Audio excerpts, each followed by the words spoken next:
എല്ലാ സഹോദരങ്ങൾക്കും നമ്മുടെ യൂട്യൂബ് ചാനലിലേക്ക് സ്വാഗതം. അപ്പോൾ ആരെങ്കിലും നമ്മുടെ ചാനൽ ഇതുവരെ സബ്സ്ക്രൈബ് ചെയ്യാതുണ്ടെങ്കിൽ ഒന്ന് ചെയ്തോളൂ. അതോടൊപ്പം തന്നെ ബെല്ലൈക്കൺ കൂടി ഒന്ന് ഓണാക്കിയിട്ടോളൂ. അപ്പോൾ ഇന്നത്തെ വിഷയമെന്ന് പറഞ്ഞാൽ, നിങ്ങളൊന്ന് ഓർത്ത് നോക്കൂ. നമ്മളെല്ലാവരും വസ്ത്രം വാങ്ങിക്കുന്നവരാണ്. നമ്മൾ ഒരു തുണിക്കടയിൽ പോയി ഒരു ഡ്രസ്സ് വാങ്ങിച്ചുകൊണ്ട് വന്നാൽ നമ്മളത് ഇട്ട് നോക്കും. ഇട്ട് നോക്കുമ്പോഴത്തേക്ക് അതിന് എന്തെങ്കിലും കംപ്ലൈൻറ്റ് ഉണ്ട് എന്ന് തോന്നിക്കഴിഞ്ഞാൽ പിന്നെ നമ്മളിത് ഇടുമോ? ഒരിക്കലും ഇടത്തില്ല. അത് അപ്പം തന്നെ അതിൻ്റെ ആ ഒരു സ്റ്റിക്കർ പോലും എടുത്ത് മാറ്റാതെ നമ്മളതിനെ എടുത്ത് മാറ്റി വെച്ചേക്കും. ഇനി അഥവാ നമ്മൾ ഇട്ട് നോക്കി കുഴപ്പമൊന്നും ഇല്ലയെന്ന് കണ്ടു കഴിഞ്ഞാൽ നമ്മൾ ഇടും, അല്ലേ? അപ്പോൾ ഇവിടെ ഒരാൾ ചെയ്തിരിക്കുന്ന ഒരു കാര്യമെന്ന് പറഞ്ഞാൽ, അവർ പോയി ഡ്രസ്സ് മേടിച്ചുകൊണ്ട് വന്നു. നല്ലൊരു അടിപൊളി ഡ്രസ്സ് തന്നെയാണ്. 33,300 സംതിങ് രൂപ വിലയായി എന്നൊക്കെ അവർ പറയുന്നു. അപ്പോൾ ഈ ഒരു വസ്ത്രം മേടിച്ചുകൊണ്ട് വന്നിട്ട് അവർ ഇട്ട് നോക്കുന്ന സമയത്തിന് അതായത് ഒരു ലെഹങ്കയാണ്. അപ്പോൾ അതിൻ്റെ താഴെ ഭാഗത്ത് സിബ് കുറച്ചങ്ങോട്ട് കയറാൻ ഒരു ചെറിയൊരു തടസ്സം ഉണ്ടായി. അങ്ങനെ അവർ ആ ഒരു സംഭവം മേടിച്ചുകൊണ്ട് വന്നു. അതിനുശേഷം സംഭവിച്ച കാര്യങ്ങളെ കുറിച്ചിട്ടൊക്കെ അയാൾ തന്നെ വന്ന് പറയുന്നുണ്ട്. അപ്പോൾ നിങ്ങൾ ഓർക്കും, ഇതാരായിരിക്കും ആ ഒരു വിദ്വാൻ എന്ന് ഓർക്കും. അത് മറ്റാരുമല്ല, നമ്മുടെ ആർട്ടിസ്റ്റ് താത്തയാണ്. അപ്പോൾ നമ്മുടെ ഇന്ത്യ ഒട്ടുക്ക് അറിയപ്പെടുന്ന നമ്മുടെ കൃഷ്ണഭക്തയായ താത്തയാണ്. അപ്പോൾ പുള്ളിക്കാരത്തി ഇപ്പം മതമൊക്കെ വിട്ടെന്നാണ് പറയുന്നത്. എന്നാലും അവരെന്തായാലും മതം വിട്ടു എന്ന് പറയുന്നെങ്കിലും ഇപ്പോൾ ഹിന്ദു മതത്തിലൊന്നും ചേർന്നിട്ടില്ല. ആ സ്ഥിതിക്ക് അവരെ താത്ത എന്ന് തന്നെ വിളിക്കേണ്ടിയിരിക്കുന്നു. അപ്പോൾ എന്തായാലും നമ്മുടെ താത്ത പറയുന്നത് കേൾക്കാം. എൻ്റെ ഡ്രസ്സിന് സിബിടാൻ പറ്റിയിട്ടുണ്ടായിരുന്നു. അപ്പം ഞാനിവിടെ കത്തോലിയന്ത്രയിൽ വന്നതാ അത് പറയാൻ വേണ്ടിയിട്ട്. ഇവിടുത്തെ ഫ്ലോർ മാനേജറാന്ന് പറഞ്ഞിട്ടുള്ള ഒരാൾ ആരാണ് എൻ്റെ അടുത്ത് വന്ന സ്റ്റാഫ് എന്ന് ചോദിച്ചു. സിബിടാൻ നോക്കിയ സ്റ്റാഫ്. ഞാൻ പറഞ്ഞൊരു വലിയൊരു മുസ്ലിം കുട്ടിയാണ്, എനിക്ക് അത്രേ അറിയുള്ളൂ. അടുത്തത് അവർ പറയേണ്ടതെന്ന് വെച്ചാൽ ആ കുട്ടി ഏതാ ഡ്രസ്സ് ധരിച്ചതെന്നുള്ളത്. കുറേ ഞാൻ ശ്രമിച്ചു നിന്നു. മാനേജർ നല്ലൊരു മനുഷ്യൻ, നല്ല സ്വഭാവം കേട്ടോ. പക്ഷേ ഫ്ലോർ മാനേജർ പക്ക എന്താ പറയുക, തറ സ്വഭാവം കേട്ടില്ലേ? തറകളെടുത്ത് നമ്മൾ തത്തറയായിട്ട് സംസാരിക്കണമെന്ന് കേട്ടിട്ടില്ലേ? ഇയാളുടെ സംസാരം കേട്ടാൽ തോന്നും നമ്മൾ ഇതുണ്ടല്ലോ വെറുതെ ഇവിടെ വന്നിട്ട് കച്ചറ ഉണ്ടാക്കിയിട്ട് നമുക്ക് ഈ ഡ്രസ്സ് മാറ്റിയിടുക. ഇവിടുത്തെ ഞാൻ അവരോട് ജസ്റ്റ് ഞാൻ ഇത്രയും കാലം പർച്ചേസ് ചെയ്തതിൻ്റെ ബില്ല് നിങ്ങൾ നോക്കുക. സെയിം നമ്പറാണ് കൊടുക്കുന്നത്. ഏകദേശം എത്ര എമൗണ്ടിൻ്റെ ഡ്രസ്സ് ഞാൻ ഇവിടെ കളക്ട് ചെയ്ത് പോയിട്ടുണ്ട് എന്നുള്ളത് നോക്കുക. പിന്നെ ഇത്രയും ഒരു പൈസയുടെ 3,500 രൂപയുടെ ഒരു ഡ്രസ്സ് എനിക്കൊരു ഫംഗ്ഷൻ ഇടാൻ നോക്കിയിട്ട് കിട്ടിയിട്ടില്ലെങ്കിൽ അത് നമ്മൾ പറയേണ്ട ഒരു സംഭവമാണ്. എന്തോ ഇറക്കാൻ വന്നതിൻ്റെ മാതിരിയാണ് കച്ചവടക്കാർ പെരുമാറിയത്. ഇപ്പോൾ എമൗണ്ട് എനിക്ക് തിരിച്ചു തന്നിട്ടുണ്ട് കേട്ടോ. ഞാൻ പറഞ്ഞില്ല, മാനേജർ എന്ന് പറയുന്നത് പക്ക ഒരു നല്ലൊരു മനുഷ്യന്, ഒരു കുഴപ്പമില്ല, ഒരു നല്ല രീതിയിലുള്ള മനുഷ്യന്. പക്ഷെ ഫ്ലോർ മാനേജർ അവിടുത്തെ സ്റ്റാഫ് എന്താണ് ഡ്രസ്സ് ഇട്ടത്, എങ്ങനെയാണ് ഡ്രസ്സ് ഇട്ടത്, പയ്യത് ഞാൻ പറഞ്ഞത് സ്റ്റാഫ് ഇന്നറാണോ ഇട്ടത്, ബ്രേ ആണോ ഷഡ്ജമാണോ ഇട്ടതെന്ന് നോക്കാൻ എനിക്ക് നേരം കിട്ടിയിട്ടില്ല. അപ്പോൾ നിങ്ങൾ എന്താ വെച്ചാൽ അതിന് ചെയ്ത് ഞാൻ കുറച്ച് ഒച്ചത്തിൽ തന്നെ സംസാരിച്ചു. കാരണം അങ്ങനെ ചെയ്യാൻ പാടില്ല. നമ്മളെന്തോ ഇറക്കാൻ ചെന്നതിൻ്റെ അവസ്ഥയിലാണ് ഇവർ പെരുമാറിയത്. അപ്പം ഞാൻ ആ ഒരു ദിവസം അവിടെ നാണം കെട്ടതിൽ അവർക്ക് വിഷയമല്ല. അവരൊരു സിബ് വെച്ച് തരാം, എന്തെങ്കിലും ഒരു അച്ഛനെ കെട്ടിക്കാൻ വേണ്ടിയിട്ടോ. അപ്പോൾ അത് പറഞ്ഞപ്പോൾ പിന്നെ അവർ കുറച്ച് ഞാൻ ഒച്ച ഉണ്ടാക്കുമെന്ന് കേട്ടപ്പോൾ ഞാനിതൊക്കെ പോസ്റ്റ് ചെയ്യുമെന്ന് കണ്ടപ്പോൾ അവർ മാന്യമായപ്പോൾ പൈസ തരുന്ന സമയത്ത് പ്രാഗിയിട്ട് തരൂലേ, അതേപോലെ തന്നത്. ഞങ്ങൾക്ക് ഇത് റിട്ടേൺ പോകാത്ത സാധനമാണ് പറഞ്ഞു. റിട്ടേൺ പോകുന്നില്ല, നല്ല സ്റ്റാഫിനെ വെക്കണേ, സ്റ്റാഫിനെ വെച്ചിട്ട് സ്റ്റാഫ് അങ്ങനെയല്ല പറയേണ്ടത്. നിങ്ങൾക്കൊക്കെ അറിയാവുന്ന ഒരു സംഭവം. ഞാൻ വീഡിയോസിലൊക്കെ പോസ്റ്റ് ചെയ്തു. അന്ന് ഒരു സമയത്ത് ഞാൻ ട്രയലിട്ട് നോക്കി എന്നല്ലാതെ പിന്നെ ഒരു ട്രയലിട്ട് ഒരു വീഡിയോസ് പോലും ഞാൻ എവിടെയും പോസ്റ്റ് ചെയ്തിട്ടില്ല. കൈ വെക്കുന്ന ദിവസമൊക്കെ ഞാൻ അത്രമേൽ തിരക്കായിട്ടായിരുന്നു കൈ വെക്കാനും ഇതാക്കാനൊക്കെ നിന്നത്. അപ്പോൾ നിങ്ങൾ കേട്ടില്ലേ അവർ പറയുന്ന കാര്യം? സംഭവം എന്താണെന്ന് വെച്ചാൽ അതേക്കുറിച്ച് പറയാം. അപ്പോൾ നിങ്ങളെല്ലാവരും കേട്ടല്ലോ, അവർ പറയുന്ന കാര്യം കേട്ടല്ലോ. സംഭവം എന്താണെന്ന് വെച്ചാൽ ഇവരെ 3,300 സംതിങ് രൂപയ്ക്ക് ഒരു ലെഹങ്ക മേടിച്ചിട്ടുണ്ടായിരുന്നു. അപ്പോൾ ആ ഒരു ലെഹങ്ക അവിടെ വെച്ച് തന്നെ ഇവർ ഇട്ട് നോക്കുന്ന സമയത്ത് സൈഡിൽ സിബുണ്ട്. അപ്പോൾ ആ ഒരു സിബ് അങ്ങോട്ട് കയറാനായിട്ട് ചെറിയ പ്രയാസം ഉണ്ടായിരുന്നു. അപ്പോൾ അവർ പറയുകയും ചെയ്തു, ഈ പറയുന്ന ലേഡി പറഞ്ഞു ഇത് സിബ് ശരിക്കും കയറുന്നില്ല എന്ന് പറഞ്ഞപ്പോൾ അവിടുത്തെ സ്റ്റാഫ് പറഞ്ഞു വേറെ പ്രശ്നമൊന്നുമില്ല, സിബിന് വേറെ പ്രശ്നമൊന്നുമില്ല, അത് കയറും, നിങ്ങൾ ഇട്ടതിൽ വന്ന എന്തോ മിസ്റ്റേക്കാണ് എന്ന് പറഞ്ഞു. അപ്പോൾ അത് കേട്ടപ്പോൾ ഈ പറയുന്ന ആർട്ടിസ്റ്റ് എന്ത് ചെയ്തു, അവർ ഓക്കെ എന്ന് പറഞ്ഞിട്ട് ആ പറഞ്ഞ എമൗണ്ട് കൊടുത്ത് ഈ സാധനവും മേടിച്ചിട്ട് പോയി. അപ്പോൾ അവർക്ക് അതിൻ്റെ ആ ഒരു ഉടുപ്പൊക്കെ നല്ല കറക്റ്റ് പാകമാണ് ലെഹങ്കയുടെ. അപ്പോൾ ഈ പാവാടയുടെ സൈഡിലുള്ള സിബ് എനിക്ക് തോന്നുന്നു ഒരു 2-2.5 സാധാരണ അങ്ങനെയാണ്, ഇഞ്ചോളം നീളം ഉണ്ടാവും സിബ് വെച്ചിരിക്കുന്ന സൈഡ് ഭാഗത്ത് വരുന്നത്. അപ്പോൾ ഈ ഒരു സാധനം ഇവരങ്ങനെ വീട്ടിൽ കൊണ്ടുവന്നതിന് ശേഷം ഈ ഹൗസ് വാമിങ്ങിൻ്റെ ആവശ്യവും കാര്യങ്ങളൊക്കെ ആയിട്ട് ഇവർ കുറച്ച് തിരക്കായിപ്പോയി. അങ്ങനെ ഇവർക്ക് അത് എടുത്ത് ഇട്ട് നോക്കാനായിട്ട് സാധിച്ചിട്ടുണ്ടായിരുന്നില്ല. പിന്നീട് ഇവർ അത് ഈ ഒരു പാലുകാച്ചൽ ചടങ്ങിൻ്റെ അന്നാണ് അതിന് മുമ്പായിട്ട് അതിനകത്ത് കൈയൊന്നും ഉണ്ടായിരുന്നില്ല. അങ്ങനെ ഒരു കൈ വയ്ക്കാനായിട്ട് ഇവർ കൊടുത്തിട്ടുണ്ടായിരുന്നു. അതിനുശേഷം ഈ പാലുകാച്ചിൻ്റെ അന്ന് രാവിലെ ഇതെടുത്ത് ധരിച്ച് നോക്കുന്ന സമയത്ത് സൈഡിൽ ആ ഒരു സിബ് ശരിക്കും കയറുന്നുണ്ടായിരുന്നില്ല.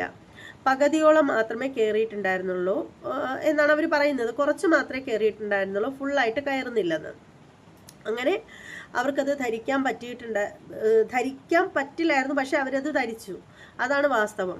അങ്ങനെ ആ ഒരു ശകലം സൈഡ് ഭാഗം ഒരു സ്വല്പം തുറന്നതുപോലെ തന്നെയാണ് അത് അവരിട്ടിരിക്കുന്നത്. അത് നമുക്ക് അവരുടെ അതിട്ടിട്ടുള്ള വീഡിയോകളൊക്കെ നമ്മൾ കാണുമ്പോൾ അറിയാൻ സാധിക്കും. അങ്ങനെ ഇവരെന്ത് ചെയ്തെന്നോ, ഹൗസ് വാമിങ്ങും കാര്യങ്ങളൊക്കെ കഴിഞ്ഞു. അങ്ങനെ ഇതും കൊണ്ട് നേരെ, അതും ഇത്രയും ദിവസം കഴിഞ്ഞതിന് ശേഷം അവർ ഇന്നോ മറ്റോ ആണ് ഇതും കൊണ്ട് അത് മേടിച്ച കടയിലേക്ക് പോവുകയാണ്. അപ്പോൾ ആ ഒരു കടയിൽ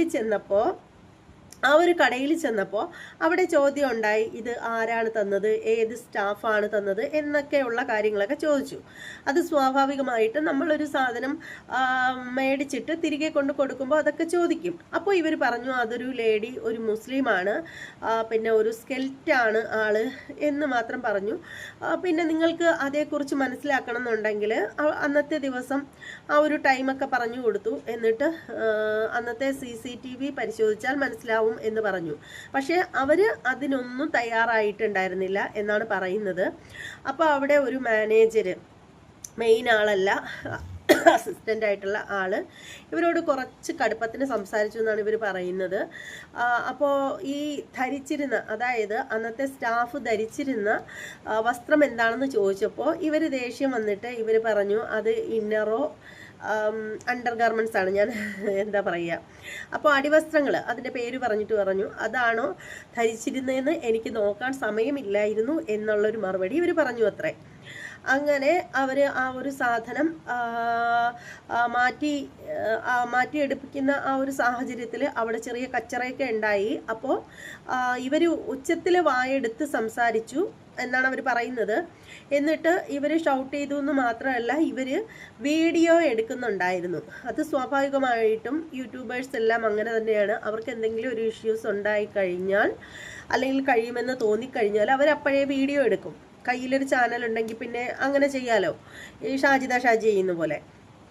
അപ്പോൾ ഇവർ ഇതുപോലെ വീഡിയോ എടുക്കുന്നു എന്ന് കണ്ടു കഴിഞ്ഞപ്പോൾ കച്ചറയാവുമെന്ന് തോന്നിയപ്പോഴത്തേക്ക് ഉടനെ തന്നെ മാനേജർ പറഞ്ഞു വിഷയമല്ല, പൈസ കൊടുക്കാമെന്ന് പറഞ്ഞു. അദ്ദേഹം വളരെ മാന്യമായിട്ടാണ് പെരുമാറിയത് എന്നൊക്കെ പറയുന്നുണ്ട്. അങ്ങനെ അവർക്ക് ആ ഒരു പൈസ, ആ ഒരു വസ്ത്രം വാങ്ങിച്ചപ്പോൾ എടുത്ത പൈസ ബില്ലിട്ട് ആ പൈസ എങ്ങ് കൊടുത്തു, സാധനം അവർ തിരികെ എടുത്തു എന്നാണ് പറയുന്നത്. ശരിക്കും പറഞ്ഞാൽ ഇതിപ്പോൾ ആരുടെ ഭാഗത്താണ് തെറ്റ് എന്ന് ചോദിച്ചു കഴിഞ്ഞാൽ, ഇപ്പോൾ എന്നാൽ കുറേ പേര് പറയും, കുറേ പേരല്ല, ഇവരിത് കേൾക്കുവാണെങ്കിൽ പറയും നിന്നോട് ആരോ ചോദിച്ചെന്ന്. പബ്ലിക്കായിട്ട് ഒരു കാര്യം വന്ന് സോഷ്യൽ മീഡിയയിൽ ഇട്ട് കഴിയുമ്പോൾ അതിന് നമുക്ക് എല്ലാവർക്കും അഭിപ്രായം പറയാനുള്ള സ്വാതന്ത്ര്യമുണ്ട്. അല്ലെങ്കിൽ ഈ ഒരു ഇങ്ങനെയൊക്കെയുള്ള ഏതെങ്കിലും ഒരു കാര്യം പബ്ലിക്കായിട്ട് വന്ന് പറയാതിരിക്കണം. അവരവരുടെ ചാനലിലാണെങ്കിൽ പോലും പബ്ലിക്കായിട്ട് ഒരു കാര്യം പറയുകയാണെങ്കിൽ നമുക്കതിൻ്റെ മറുപടി പറയാം. പക്ഷെ മറുപടി എപ്പോഴും മാന്യതയുള്ളതാവണമെന്ന് മാത്രമേ ഉള്ളൂ. അപ്പോൾ ഈ ഒരു വിഷയത്തിൽ എനിക്ക് പറയാനുള്ളതെന്ന് വെച്ചാൽ, നമ്മളാരെങ്കിലും, ഞാൻ എൻ്റെ കാര്യം പറയാം, പൊതുവേ അങ്ങനെ തന്നെയാണ്. നമ്മളൊരു ഡ്രസ്സ് മേടിച്ചു കഴിഞ്ഞാൽ നമ്മളത് ഇട്ട് നോക്കുമ്പോൾ നമുക്കത് ശരിയായില്ല എന്ന് കണ്ടു കഴിഞ്ഞാൽ നമ്മളത് മാറ്റി മേടിക്കാനായിട്ട് വെക്കും. അതല്ല, ഇവർ തന്നെ പറയുന്നു പിന്നീട് വീട്ടിൽ വന്നിട്ട് അത് ഇട്ട് നോക്കാനുള്ള സൗകര്യം ഉണ്ടായില്ല, സ്ലീവ് വെക്കാൻ കൊടുത്തു, കൈ ഒക്കെ വെച്ച് കൊണ്ടുവന്നപ്പോൾ ഹൗസ് വാമിങ്ങിൻ്റെ അന്ന് രാവിലെയാണ് അതെടുത്ത് ഇട്ട് നോക്കിയപ്പോഴാണ് ഈ സംഭവം സിബ് ശരിക്കും അടയാത്ത കാര്യം അവർക്ക് മനസ്സിലാവുന്നതെന്നാണ് ഇവർ പറയുന്നത്. അങ്ങനെയാണെങ്കിൽ എന്തായിരുന്നു ചെയ്യേണ്ടിയിരുന്നത്? ന്യായമായും അങ്ങനെയാണെങ്കിൽ ആ ഡ്രസ്സ് നമ്മൾ അപ്പോഴേ ഊരി മാറ്റി, എന്തായാലും ഈ ഒരു ലേഡിയെ സംബന്ധിച്ചിടത്തോളം ഇവർക്ക് ധാരാളം ഡ്രസ്സൊക്കെ ഉണ്ട്, ഡ്രസ്സിനൊന്നും യാതൊരു വിധ ക്ഷാമവും ഉള്ള ലേഡിയല്ല. പുതിയ ഡ്രസ്സുകൾ അവർ വാങ്ങിക്കാറുണ്ട്, അതിട്ട് ഷോർട്സ് ഒക്കെ ചെയ്തിട്ട് വീഡിയോ ഇടാറുമുണ്ട്, നമ്മളൊക്കെ അത് കാണാറുമുണ്ട്. അപ്പോൾ ചെയ്യേണ്ട എന്താണ്? അത് അപ്പോഴേ ഊരി മാറ്റുക, മറ്റ് ഏതെങ്കിലും ഡ്രസ്സ് ധരിക്കുക. അത് അല്ലാണ്ട് ഈ ഒരു ഡ്രസ്സ് അവർ പറയുന്നത് ട്രയൽ എടുക്കാൻ വേണ്ടിയിട്ട് മാത്രമേ ഈ ഒരു ഡ്രസ്സ് അവരിട്ട് നോക്കിയോളൂ എന്നാണ് ഇവർ അവകാശപ്പെടുന്നത്. പക്ഷെ അങ്ങനെയല്ല, ഇവരുടെ ചാനലിൽ പോയി നോക്കിക്കഴിഞ്ഞാൽ നിങ്ങൾക്ക് എല്ലാവർക്കും കാണാൻ പറ്റും. നിങ്ങൾ എണ്ണി നോക്കിക്കോ, 17ഓളം ഷോർട്സ് വീഡിയോകൾ അവർ ഈ ഡ്രസ്സ് ഇട്ട് ചെയ്തിട്ടുണ്ട്. അതായത് ഹൗസ് വാമിങ്ങിൻ്റെ അന്ന് മുഴുവനും ഈ ഒരു വസ്ത്രവും ഇട്ട് നടന്നിട്ട് പിന്നീട് അത് ഊരി മടക്കി വൃത്തിയാക്കി കൊണ്ടുവന്ന് ആ മേടിച്ച കടയിൽ കൊടുക്കുക എന്ന് പറഞ്ഞാൽ എത്ര വലിയ നാണം കെട്ട ഒരു പരിപാടിയാണ്. അതിനിവർ പറയുന്നതെന്ന് പറഞ്ഞാൽ ഇവർ 3350 മറ്റോ രൂപ കൊടുത്താണ് ഇത് മേടിച്ചതെന്ന് പറയും. ഇവർ തന്നെ പറയുന്നുണ്ട് ഇവർക്ക് പൈസയ്ക്കൊന്നും ഒരു ക്ഷാമവും ഇല്ല, ഇവരുടെ കയ്യിൽ ഇഷ്ടംപോലെ പൈസ ഉണ്ട് എന്ന് പറയുന്നു. എന്നിട്ട് ഈ ഒരു 3300 എന്നൊക്കെ പറയുന്നുണ്ടല്ലോ, ഈ പറയുന്ന ഞാൻ എന്നെ സംബന്ധിച്ചിടത്തോളം ഞാൻ ഒരു നിവൃത്തിയുള്ള വീട്ടിലതല്ല. എൻ്റെ വീടിൻ്റെ ബാക്ക്ഗ്രൗണ്ടൊക്കെ കാണുമ്പോൾ തന്നെ നിങ്ങൾക്കത് മനസ്സിലാക്കാവുന്നതാണ്. പക്ഷേ എന്നാൽ പോലും ഞാൻ പോലും എൻ്റെ മകൾക്ക് എടുക്കുന്ന ഡ്രസ്സ് 2000, 1500, 2500 റേറ്റ് വരുന്ന ഡ്രസ്സുകളാണ് ഞാൻ എൻ്റെ മോൾക്ക് എടുക്കുന്നത്. അപ്പോൾ പിന്നെ ഇത്രയും പൈസയുള്ള സെലിബ്രിറ്റി ആയിട്ടുള്ള ഇവർ 3350 രൂപയുടെ ഡ്രസ്സ് എടുക്കുന്നതിൽ എന്താ അതിലൊക്കെ വലിയ അർത്ഥമെന്ന് വെച്ചാൽ എനിക്കത് ഒന്നും തോന്നുന്നില്ല കേട്ടിട്ട്. ഇത്രയും പൈസയുള്ള ഇവർ ഇത് മേടിച്ചിട്ട് ഇവർ അതിൻ്റെ പേരിൽ അവിടെ പോയി കിടന്ന് കച്ചറ ഉണ്ടാക്കി ആ ഒരു ഡ്രസ്സ് അവരെ അടിച്ചേൽപ്പിച്ചു. അവരെ കയ്യിൽ നിന്നും തിണ്ണമെടുക്കെന്നൊക്കെ പറയുന്നത് ഇതിനാട്ടോ. തിണ്ണമെടുക്കെന്നൊക്കെ നമ്മുടെ നാട്ടിൽ പറയും. നമ്മുടെ ഈ ഒരു നാട്ടിൽ പറയുന്നൊരു ഭാഷയാണ് തിണ്ണമെടുക്ക്. കാരണം കയ്യൂ കൊള്ളാൻ കാര്യക്കാരൻ എന്നൊക്കെ പറയൂലേ, അതുപോലെ ആ ഒരു ഡ്രസ്സ് അന്നത്തെ ദിവസം മുഴുവനും ഇട്ടുകൊണ്ട് നടന്ന് വീഡിയോ, റീൽസ്, കുട്ടികളൂടെ ഡാൻസ് കളിക്കുന്നു, അല്ലാണ്ട് ഡാൻസ് കളിക്കുന്നു എന്ന് വേണ്ട, നിങ്ങൾ ആര് പോയി നോക്കിക്കഴിഞ്ഞാലും മനസ്സിലാവും ഒരു 17ഓളം വീഡിയോ ആ ഒരു ഡ്രസ്സ് കൊണ്ട് അവർ ചെയ്തിട്ടുണ്ട്. ആ ഒരു ഡ്രസ്സ് അതിനുശേഷം അത് ഊരി എന്തായാലും വിയർത്തിട്ടുണ്ടാവും. ആ ഒരു വിയർപ്പൊക്കെ ഇനി കഴുകിയിട്ടുണ്ടായിരിക്കാം, അറിയില്ല.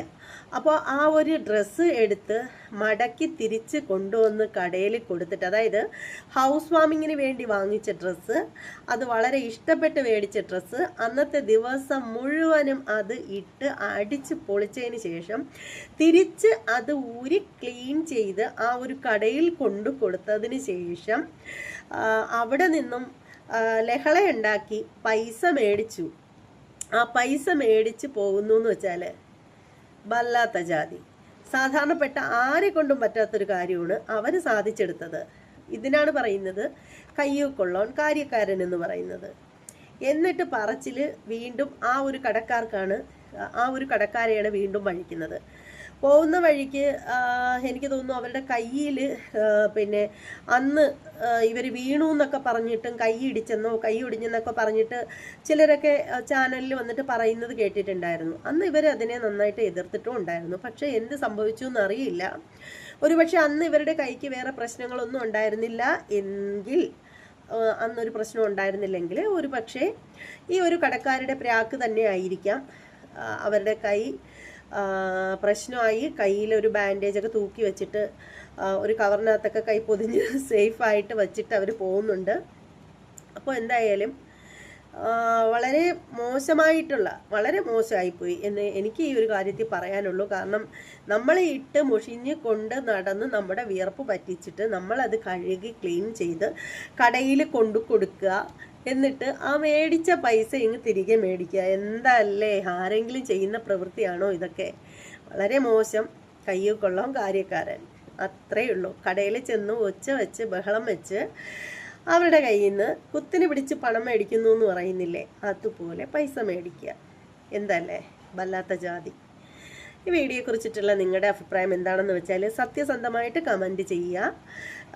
നമ്മൾ ഒരു വീഡിയോ ചെയ്യുമ്പോൾ ഞാനൊരു വീഡിയോ ചെയ്തു കഴിഞ്ഞാൽ ഞാനത് വ്യക്തിപരമായിട്ടുള്ള ഒരു വൈരാഗ്യം വെച്ചിട്ടോ ഒന്നും ഞാൻ ഒരു തരത്തിലും വീഡിയോ ചെയ്യാറില്ല. ഞാൻ സത്യസന്ധമായിട്ടും എനിക്ക് പറയാൻ തോന്നുന്ന കാര്യം മാത്രം, എൻ്റെ മനസാക്ഷിക്ക് നിരക്കുന്ന കാര്യങ്ങളാണ് ഏതൊരു വീഡിയോ എടുത്താലും ഞാനതിൽ പറയുന്നത്. അല്ലാണ്ട് ആരോടും വ്യക്തിപരമായിട്ടുള്ള ഒരു വൈരാഗ്യം വെച്ചിട്ട് വീഡിയോ ചെയ്യുന്ന ഒരാളല്ല. അപ്പോൾ അതുകൊണ്ട് തന്നെ നിങ്ങളുടെ അഭിപ്രായങ്ങൾ എന്താണെന്ന് വെച്ചാൽ കമൻറ്റ് ബോക്സിൽ രേഖപ്പെടുത്തുക. വീണ്ടും പറയുകയാണ്, ആരെങ്കിലും നമ്മുടെ ചാനൽ സബ്സ്ക്രൈബ് ചെയ്യാതുണ്ടെങ്കിൽ എത്രയും പെട്ടെന്ന് സബ്സ്ക്രൈബ് ചെയ്തോളൂ. ബെല്ലൈക്കൺ കൂടി ഒന്ന് ഓണാക്കി വെക്കുക. ഇനി മറ്റൊരു വീഡിയോയുമായി കാണുന്നത് വരെ എല്ലാവർക്കും ബൈ.